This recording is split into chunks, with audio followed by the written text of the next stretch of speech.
नमस्कार दोस्तों, आप सभी का हरगोला सर सरस्वती ट्यूटोरियल में हार्दिक स्वागत करते हैं।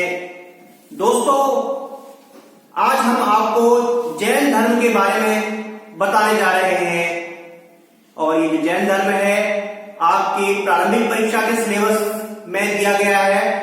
तो जैन धर्म को आज हम बताने जा रहे हैं आपके लिए। तो देखिए मित्रों,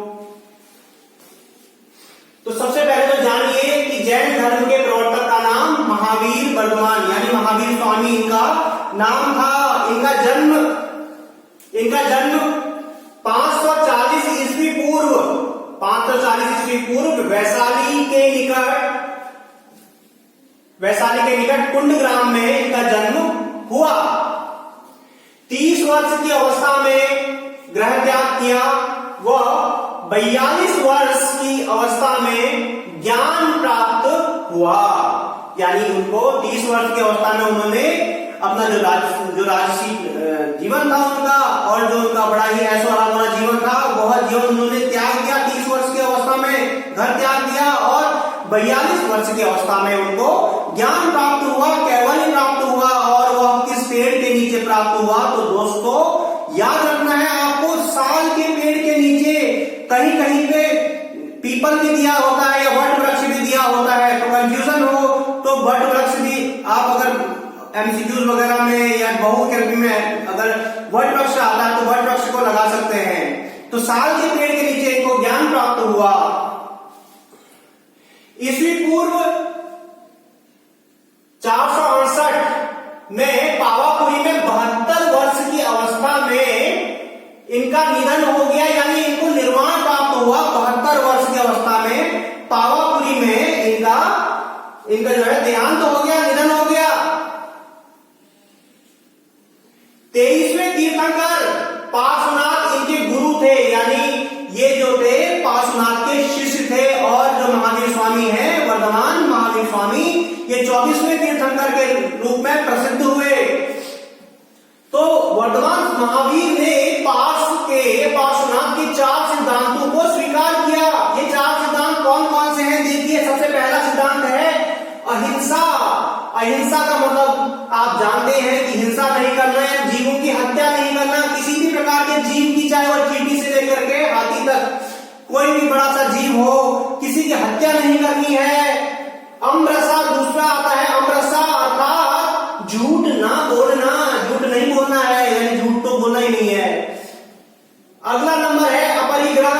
अपरिग्रह का मतलब होता है संपत्ति का अर्जन ना करना, यानी संपत्ति अर्जित नहीं करना, यानी इतनी संपत्ति अर्जित करना जिससे से काम चल जाए, यानी संपत्ति को इकट्ठा नहीं करना है। अगला चौथा जो है अस्तेय। अस्तेय का मतलब होता है चोरी नहीं करना। चोरी करके कुछ भी अगर हम लेते हैं तो वह बहुत बुरा है, तो चोरी वाला काम जो है नहीं करना है। तो अस्तेय जो है 4 यहाँ पे आपके अहिंसा, अमरसा, अपरिग्रह, अस्तेय। 5वां जो नियम था, जो सिद्धांत था, वो भगवान महावीर ने जोड़ा था और वो 5वां क्या है दोस्तों? वो 5वां है ब्रह्मचर्य। ब्रह्मचर्य का मतलब होता है इंद्रिय निग्रह, यानी इंद्रियों में निगरानी रखना या इंद्रियों को अपने कंट्रोल में रखना, अपने निगाह में रखना। तो ब्रह्मचर्य का पालन, यानी 5 जो है जैन धर्म के सिद्धांत हैं, इनको याद कर लीजिए।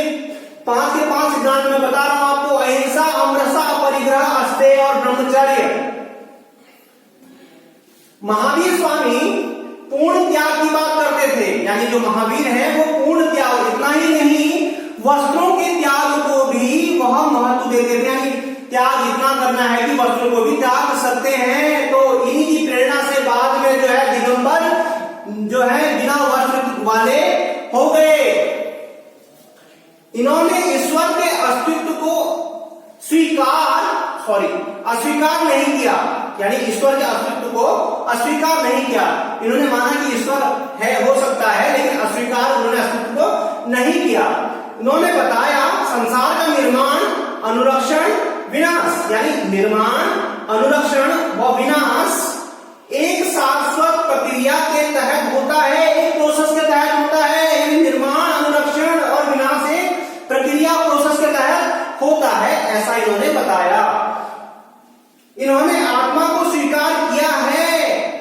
यहाँ पर बौद्ध धर्म से इनका जो अंतर है, बौद्ध धर्म आत्मा को स्वीकार नहीं करता है, बौद्ध धर्म किसी भी प्रकार की आत्मा की बात नहीं करता है। ये किसकी बात करता है? ये जैन धर्म आत्मा को स्वीकार करता है।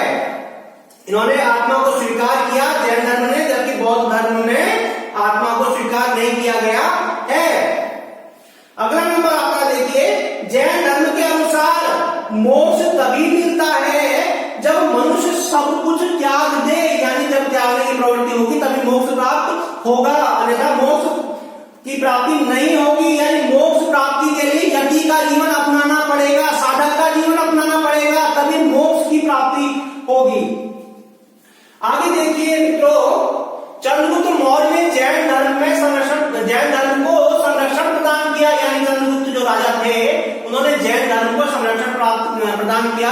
संरक्षण का मतलब होता है इन्होंने जैन धर्म के लिए मठ आदि का निर्माण करवाया होगा। बाद में क्या होता है कि जैन धर्म के दो संप्रदाय में विभक्त हो जाता है, आपको हम बताएंगे। जब प्रथम जैन संगति हुई थी उस समय जो है जैन धर्म दो संप्रदायों में विभक्त हो गया। पहला श्वेतांबर और दूसरा दिगंबर। श्वेतांबर का मतलब होता है श्वेत वस्त्र धारण करने वाले, यानी जो श्वेत वस्त्र धारण करने वाले साधक हैं या मॉन्क हैं, वो क्या है? श्वेतांबर पंथ के। अब यहाँ श्वेतांबर पंथ के प्रवर्तक आपको बता दें स्थूल भद्र है इनका नाम। जो इस श्वेतांबर पंथ के प्रवर्तक हैं उनका नाम है स्थूल भद्र। अगला देखिए दिगंबर मिक्स होता है दिशाओं को अपना आवरण मानने वाले, यानी दिशाओं को ही अपना आवरण मानते हैं लोग, यानी अर्थात नंगे रहने वाले जो हैं दिगंबर हैं। और दिगंबर पंथ के जो प्रवर्तक हैं वो है भद्रबाहु। इनके प्रवर्तक जो हैं भद्रबाहु हैं। और यहाँ पे आपको एक बात याद रखनी है कि भद्रबाहु जो थे चंद्रगुप्त मौर्य के गुरु थे, यानी चंद्रगुप्त मौर्य भद्रबाहु के शिष्य थे। ये आपको याद रखना है, हो सकता है किसी एग्जाम में पूछ ले, इंपोर्टेंट है आपके लिए। अगली बात हम आपको बताते हैं जैन धर्म के त्रिरत्न। अभी जैन धर्म के त्रिरत्न क्या है?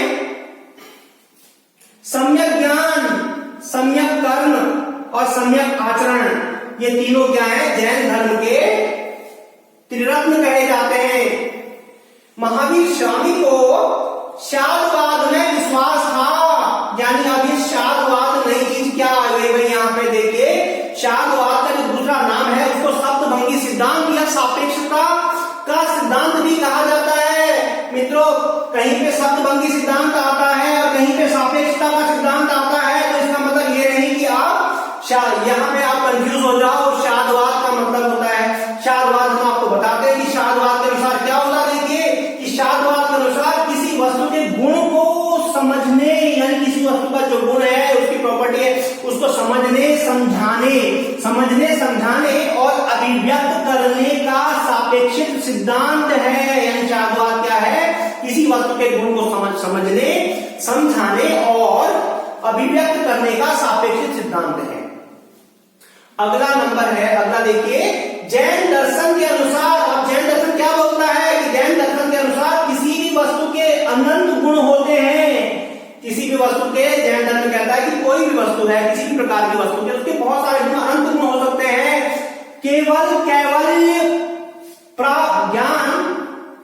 केवल ज्ञान प्राप्त साधक को ही अनंत गुणों का ज्ञान हो सकता है। यानी जो साधक को कैवल्य प्राप्त होगा, जिस साधक को कैवल्य प्राप्त होगा उसी को ही ये अनंत गुणों का ज्ञान प्राप्त होगा।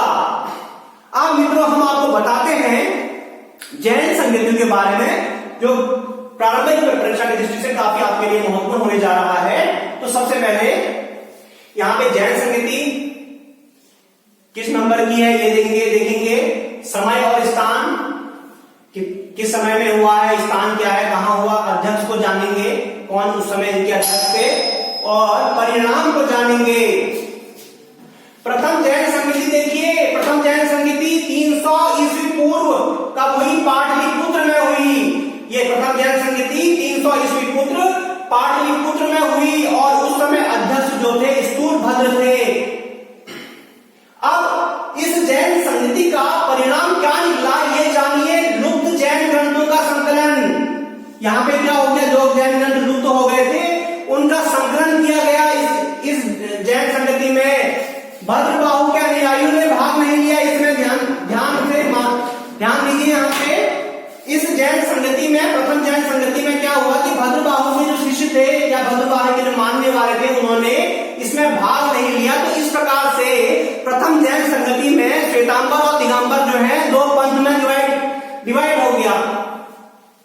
अगला जैन संगति आती है द्वितीय जैन संगति। इसमें देखिए ये विजय पर्व सुपर्वत नामक स्थान में हुई है जैन संगति, और खारवेल के संरक्षण में हुई। यानी खारवेल जो है राजा है, कलिंग का राजा खारवेल, ठीक है, यहाँ पे जानिए खारवेल कलिंग का राजा था। अब यहाँ पे क्या होता है, 12 अंगों का इसमें संकलन किया गया। अगली जैन संगति तृतीय जैन संगति आती है, तो ये पहली ईस्वी और वेना कराटीपुर में हुई थी ये, और इसके अध्यक्ष थे आचार्य अहंतवली। और इसमें क्या हुआ देखिए मित्रों, इसका परिणाम क्या हुआ, इसका रिजल्ट क्या निकला कि अंगों का विचलन। चौथी जो जैन संगति है वो आंध्र प्रदेश में ये जैन संगति कराई गई, और इसके जो थे अध्यक्ष जो थे आर्य स्कंदिल व नागार्जुन सूरी जो थे, इनके अध्यक्ष थे। यानी दो अध्यक्ष थे इस जैन संगति के। इसमें क्या हुआ देखिए दोस्तों कि धर्म ग्रंथों का पुनर्विवेचन इसमें किया गया, जिसमें विवाद की स्थिति भी उत्पन्न हो गई थी इसमें, क्योंकि इसके जो है अध्यक्ष जो थे, इसमें दो अध्यक्ष थे, इसलिए इसमें विवाद की स्थिति उत्पन्न हो गई थी मित्रों।